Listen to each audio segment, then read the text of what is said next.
High, welcome to day 27 of my 365 day series. আচ্ছা দেখো, আমি না নতুন নতুন খাবার নিয়ে এক্সপেরিমেন্ট করতে খুব ভালোবাসি। এখানে ওটস, টক দই, আমার কলা মিশিয়ে মা রেখে দিয়েছিল। এই ধরনের খাবারের আইডিয়া বোধহয় আমার মাথা থেকেই বেরোয়। আর আমার ছানাটাকে দেখো, কিছুই খেতে পারে না, সব মুখে নেওয়ার ধান্দা।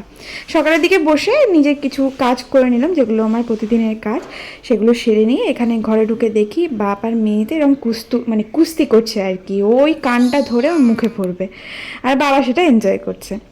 কিছুদিন ধরে মাকে বলেছিলাম ছাতু আর চিনি মিক্সড করে একটা কৌটোতে রেখে দিতে হবে গোপালের জন্য, রাধারানীর জন্য। দুপুরের দিকে ওদেরকে গুলে দেবো। যা গরম পড়েছে, আর এই ঘরের মধ্যে এসিতে ওদেরকে আমি রাখি গরমের জন্য।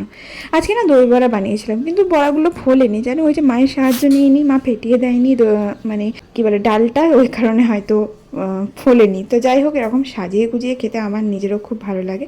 তাও তো বাড়িতে সেও ভাজা ছিল না। তো যাই হোক, দই বড়াটা এনজয় করতে করতে ফ্লিপকার্ট গ্রসারি থেকে গ্রসারি জিনিসগুলো দিয়ে চলে গেল, মাসিক গ্রসারি। তাই কিছুক্ষণ পর লাডোর এই সামনের বাড়ির দিদুন লাডোর জন্য এক ব্যাগ বাজার করে নিয়ে এসছে। ওরা নিজেদের জন্য শপিং করতে গেছিলো, আর নাতনির জন্য আনবে না তাই হয়। এত আদর ভালোবাসা স্নেহ দেয় লাডোকে, লাডেরও কপাল।